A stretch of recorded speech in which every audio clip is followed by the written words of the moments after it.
This is the FM Gold channel of All India Radio. In the program News Analysis Now, we bring you a discussion on ease of doing business in India. The participants are Professor Yamini Agarwal, Economic Analyst, and Arya Madan Mohan, Journalist. Dr. Agarwal, what exactly is the Ease of Business Index from the World Bank? Well, it's a ranking report which actually the World Bank brings about every year, which actually ranks different countries on the basis of different indicators which are there, indicating to the investors as to whether it would be easier for them to invest in those particular countries or not. The ranking possibly helps in the manner that it tells as to what is the present infrastructure, political environment, business environment, or the different legal frameworks that are in existence which may help an investor promote his investments or not. So I guess this has applicability across manufacturing, service industries as well. So it's for anyone who wants to start up a business and wants to look at India as an option. If anybody who wants to actually bring about his business activities or start up a business, he would like to know whether how much time does it take for him to actually start his business, and on paper as well as in real terms, getting a land, getting a construction permit, getting an electricity, getting power supply, how much time does it take for the payment of taxes. If he wants to close his business, then how much days would it take for the closure of the business, and so forth.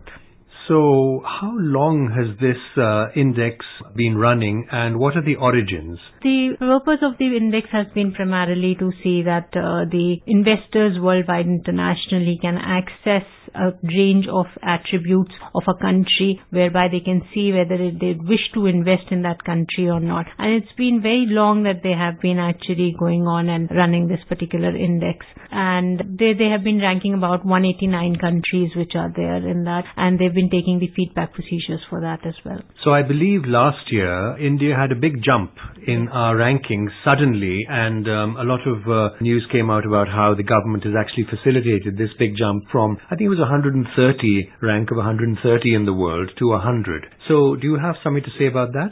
Well, the reform processes were applauded by the World Bank in terms of how they had actually brought about single window frameworks for easing the manner in which business approvals were needed, or the construction permits were needed, or other particular procedures were adopted, whether it was payment of taxes which was supposed to be there, or whether it was getting your businesses registered in a specific number of days and so forth, which were there. Also, the reforms which have been going on in the country, whether it was demonetization to actually curb the black money, or it was the fact that the GST was supposed to be rolled out. These were also taken into factor while actually giving the ranking.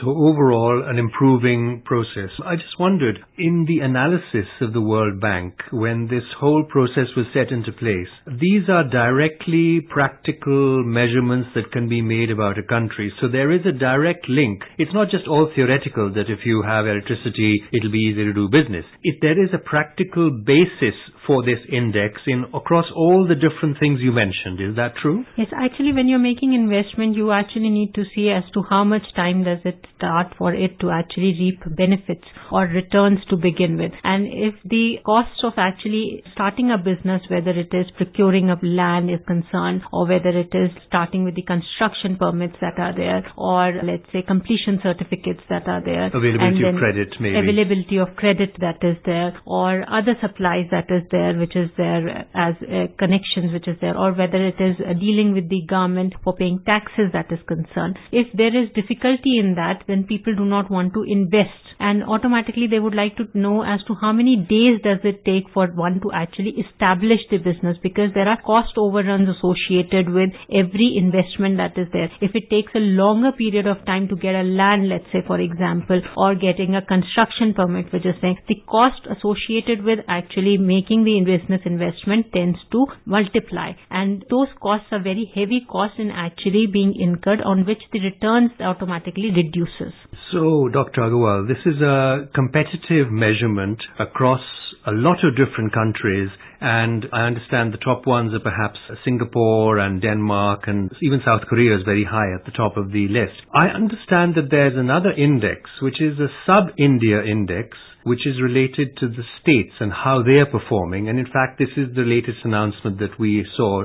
So can you comment on that? Well, lately, to make the states also competitive in terms of bringing about investments in their states, it has been found that with the World Bank, the government and the CII, they have come together to actually bring about an ease of doing business in the states, which is there, where about 21 states have been ranked in the different, taking into consideration the different reform processes that they have undertaken, right from the digitalization of the land records to the digitalization of payment of taxes and various other factors which is there. So in the current announcement, Andhra Pradesh came first for the second year, top for the second year. And I assume this is because of reforms which they've been carrying out over a number of the last few years. Mumbai fell, I believe. Is that a matter of some concern? Well, Mumbai, despite the fact that, it has fallen, tends to actually continue to have good perception about itself because, one, it attracts a good amount of a human capital. Even if it does not create human capital, the migration from different states creates a good amount of a human capital. And because it's the financial center in the country, the credit flow and the other flows which are there, even the other infrastructure like electricity and others, tend to work towards the advantage of Mumbai. But then its sustainability in terms of its own infrastructure has been much of a question to the Mumbai's overall working. You mentioned 21 states. Why aren't all our states being graded according to this, and what is the future regarding those? The states that have been taken into account while taking into consideration the different reform processes that have been going on in the different states. And right from the reforms that we are talking about, we have been actually looking at the enablers that have been there. So in some of these states, the reforms have not been sufficient enough or have not taken place so much. And that is why ranking may not give the right procedure. Also in this particular ranking, the feedback process has been adopted where the industry has been asked to respond to the particular state of ease of doing business which is there, which is also a prime concern. So you mentioned the competitiveness in terms of states competing against each other. So has this really started to make a difference to investment flows in our country? In other words, do we find more funds flowing to states like Andhra Pradesh which have a higher business ranking on the index, or is that still in its early stages? And how do you see that influencing overall events? Well, we've always found clusters being created in different states, and they have been, because of the particular infrastructure that they've actually developed, have led to a higher investment to themselves. So we did see, let's say, for example, Bangalore attracting a huge amount of IT investment, which is there. And similarly, there are other clusters that have been created in Hyderabad or in other places, which is there. And when we see these clusters coming up, people tend to get attracted to them. And not specifically, this state index would help, let's say, foreign investors decide as to which states would be better for them. Also help the domestic investors decide whether they want to invest in a particular state or which states should they invest vis-a-vis the other states that would be there. So it will not be an indicator only for the foreign investors but also for the domestic investors. When we moved from the 130th rank to the 100th rank in the ease of doing business, we did find that the FDI flows have been at a higher level in the country, and there have been more investment in trust in the country which is there, which automatically indicates that these rankings play an important role in the perception that the investors have about your country as well as about the states in which they're wanting to invest.